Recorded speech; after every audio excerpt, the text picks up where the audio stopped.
آپ اشرف Islamic net work کو subscribe کریں اور ساتھ ہی گھنٹی کو دبائیں تاکہ ہمارا ویڈیو آپ سب سے پہلے دیکھ پائیں۔ منشا کاروبار کا ہوتا ہے، منشا پیسہ کما کے دنیا میں نام کمانے کا ہوتا ہے۔ کوئی ہندوستان کا سفر کرتا ہے، کوئی ہندوستان کو چھوڑ کے بیرونی ممالک کا سفر کرتا ہے، امریکہ کا سفر ہو، فرانس کا سفر ہو، افریقہ کا سفر ہو، سعودیہ کا سفر ہو جاتا ہے، لیکن منشا الگ ہے۔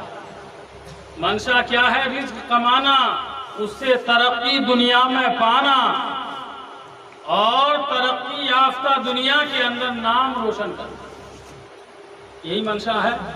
لیکن میرے حسین شہر مدینہ سے روانہ ہو رہے ہیں، اور جب روانہ ہو رہے ہیں تو اپنی والدہ ماجدہ سیدہ فاطمہ زہرا خاتون جنت رضی اللہ تعالی عنہا کی تربت پر وہاں جا کے آپ نے سلام عرض کیا، اماں جان یہ شہر مجھے جان سے بھی زیادہ عزیز ہے، اس لیے کہ آپ یہاں پر موجود ہیں، میرے نانا جان یہاں پر موجود ہیں، مسجد نبوی یہاں پر موجود ہے،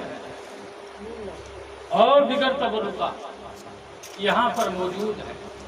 حضرت امام حسین اپنی والدہ محترمہ کی قبر مبارک پر جاتے ہیں، السلام پیش کرتے ہیں، اور سلام پیش کرنے کے بعد زار و قطار رو رو کر کے دعا مانگ رہے ہیں کہ میری والدہ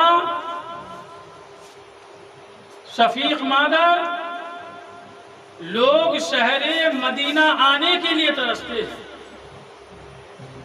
اجمیر شہر مدینہ آنے کو فخر کرتا ہے، اور میں شہر مدینہ چھوڑ رہا ہوں۔ اماں مجھے ملال ہے کہ شاید دوبارہ اس شہر میں آؤں یا نہ آ پاؤں، میرا آخری سلام قبول کر لیں۔ کیا دل پہ گزرا ہوگا عزیز، جب میرے حسین اپنی مادر وطن کو چھوڑنے کے لیے ارادہ کیے ہوں گے، وہاں سے نکلے، پیارے آقا علیہ السلام کی بارگاہ میں پہنچے، سلام پیش کیا، قدم بوسی کی،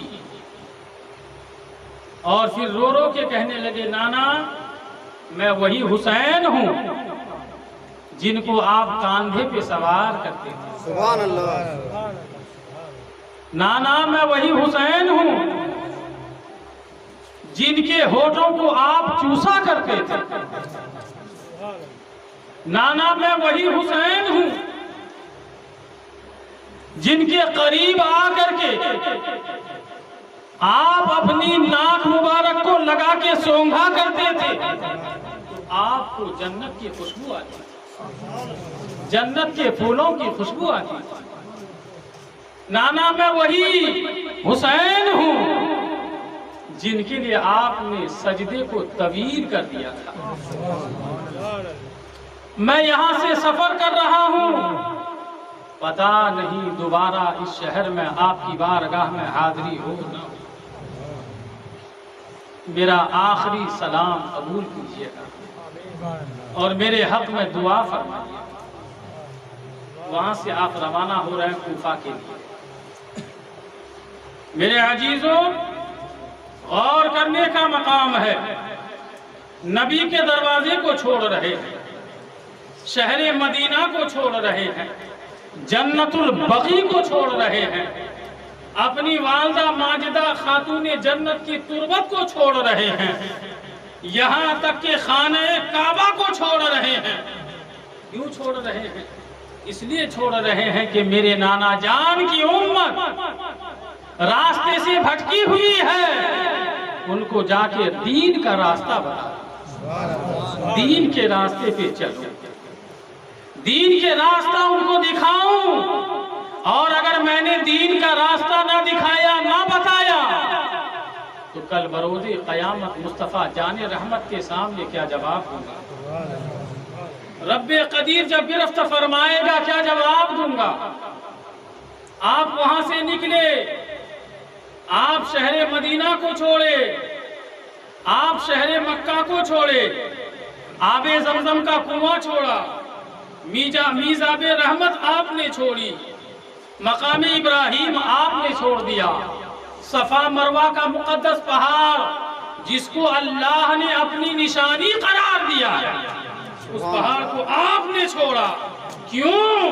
اپنے نانا جان کی امت کی۔ لیکن عزیزو، جو حسین نانا جان کی امت کو بچانے کے لیے گھر بار چھوڑے ہو، تمام چیزیں چھوڑے ہوں، وطن سے بے وطن ہو گئے ہوں، وہ امت حسین کے لیے کیا کر سکتی؟ تو سوچئے، ہماری خاطر انہوں نے 6 مہینے کا علی اصغر کی قربانی دی، اور رب کی بارگاہ میں علی اصغر کو لے کے رو نہیں رہے ہیں، بلکہ اللہ کی بارگاہ میں عرض کرتے ہیں، پروردگار یہ علی اصغر شیر خوار کی عالم میں ہے، تیری بارگاہ میں قربان ہو گیا ہے، یا اللہ اس قربانی کو تو قبول فرما لے۔ صبر کر رہے ہیں، قربانی کو تو قبول فرما لینا۔ میرے عزیزو، علی اصغر کی قربانی دے دی، علی اکبر کی جوانی کی قربانی دے دی، عباس علمبردار بھائی کے بازو کٹوا دیے، بیمار بیٹا زین العابدین کو ساتھ لے گئے۔ کیا انہیں تکلیف نہیں ہوئی تھی؟ کیا انہیں دشواری کا سامنا نہ ہوا تھا، کرنا نہ پڑا تھا؟ تمام تر تکالیفیں ہوئی، دشواری کا سامنا کرنا پڑا، اور پھر آپ پہنچے کربلا کے میدان میں، 3 دن تک آپ کو پیاسا رکھا گیا، بھوکا رکھا گیا۔ عزیزو، کیا وہ نہیں چاہ رہے تھے کہ ہم بھی بچوں کے ساتھ اچھی زندگی گزاریں جیسے ہم اور آپ چاہتے ہیں؟ لیکن عزیزو، انہوں نے یہ چاہا کہ میرے رسول کا ایک ایک امت بخشا جائے، میرے نبی کا ایک ایک امت بخشا جائے، تو امتی کے خاطر سب کی قربانی ہو گئی۔ محرم کی 10ویں تاریخ کو امام حسین کربلا کے میدان میں پہنچ رہے ہیں، نماز کا وقت ہے۔ پوچھا، اے سمر لعین، یہ بتاؤ آج دن کون سا ہے؟ سمر نے بتایا آج دن جمعے کا ہے۔ کہا یہ وقت کون سا ہے؟ کہا یہ جمعے کا وقت ہے۔ میرے عزیزوں، بتا رہی ہے تاریخ کہ 72 زخم لگے تھے امام حسین کے جسم مبارک پر۔ وہ جسم مبارک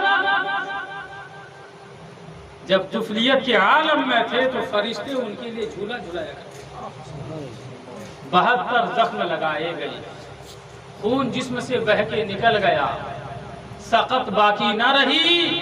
آپ گھوڑے سے زمین پر تشریف لائے اور فوراً کہنے لگے، سمر العین جب سینے پہ سوار ہوا کہنے لگے، سمر یہ بتاؤ دن کون سا ہے؟ کہا جمعے کا دن۔ وقت کون سا ہے؟ جمعے کا۔ تو میرے حسین فرماتے ہیں، میرے سینے سے اتر جاؤ، 2 وقت جمعے کی نماز پڑھ، 2 رکعت جمعے کی نماز ادا کر، 2 رکعت جمعے کی نماز ادا کر لینے دو۔ علماء، خطبہ، امام منبر رسول پر بیٹھ کر کے میرے اور میرے نبی کا خطبہ دیتے ہوں، میرے اور میرے نبی کی تعریف بیان کرتے ہوں، لہذا تم اتر جاؤ، مجھے نماز پڑھ لینے دو۔ حضرت میرے امام سجدے میں چلے گئے، سجدے میں چلے گئے تو سجدے سے پھر سر نہ اٹھایا، سجدے سے سر نہ اٹھایا۔ وہ سر کب اٹھے گا؟ قیامت کے دن اٹھے گا نہیں، بلکہ ان کو منا کر کے اٹھوائے گا۔ سجدے میں سر میرے امام رکھیں گے، رب کی طرف سے آواز آئے گی، اے حسین سر کو اٹھائیے۔ میرے حسین فرمائیں گے یا اللہ، جس امت رسول کے لیے میں نے وطن سے بے وطن ہوا، بچوں کی قربانی دی، نوجوان بیٹے کی قربانی دی، علی اکبر، علی اصغر، محمد قاسم قربان ہو گئے، آج سر نہیں اٹھاؤں گا اسی امت رسول کی جب تک شفاعت نہ ہو، سبحان اللہ، بخشش نہ ہو۔ کہا جائے گا سر اٹھائیے بخشش ہوگی، میرے حسین کہیں گے نہیں، میری تمام نبی کی امت کو بخش دیا میرے عزیز و بخش دیا۔ تو جس حسین نے امت کی بخشش کے لیے گردن کٹائی، بروز قیامت اپنا بدلہ، اپنا قصاص نہیں مانگیں گے، قصاص کے بدلے میں رب کی بارگاہ میں عرض کریں گے میرے نانا جان گناہگار کی امت بخش دی جائے۔ قصاص کسے کہتے ہیں؟ کہ جس کسی نے آپ کو ایک تماچا مارا، آپ ہو سکے تو معاف کر دیں، اور آپ کو برداشت نہیں ہو رہا تو ایک ہی تماچا مارا۔ شریعت یہ کہتی ہے 2 تماچے مار نہیں سکتے۔ اگر آپ نے کسی کو قتل کیا تو شریعت یہ کہتی ہے کہ قتل کے بدلے میں آپ کو بھی قتل کر دیا جائے۔ تو حسین کو میدان کربلا میں قتل کیا گیا، تو حسین قتل کا بدلہ اللہ کی بارگاہ میں نہیں مانگ رہے کہ قتل کا بدلہ اسے قتل کر دیا جائے، نہیں، بلکہ حسین یہ مانگ رہے ہیں کہ اس قتل کے بدلے میں اے اللہ میرے گناہگار امتی، میرے نانا کے گناہگار امتی کی بخشش ہو جائے۔ بتائیے، جس نانا نے رات بھر رو رو کر کے امت کی شفاعت کی دعائیں مانگی، پیدا ہوئے تو رب حبلی امتی کہتے رہے، رات کو سجدے میں گئے تو رب سلم امتی کہتے رہے، تو وہ نانا کے نواسے کیوں امت رسول کی مغفرت نہیں چاہتے؟ تو آپ کی مغفرت کے لیے انہوں نے یہ سب کیا، گھر دوار چھوڑا، آپ اس نواسے رسول کے لیے کیا کر رہے ہیں؟ کچھ کر رہے ہیں؟ آج ہم لوگوں نے یہ سمجھا کہ حسین کی یاد فاتحہ کر کے منا لیا جائے، یہی کافی ہے۔ ہم لوگوں نے سوچا حسین کی یاد میلاد کر کے منا لیا جائے، یہی کافی ہے۔ میرے عزیزو، ہم سے بھی زیادہ دولت مند صحابی رسول تھے۔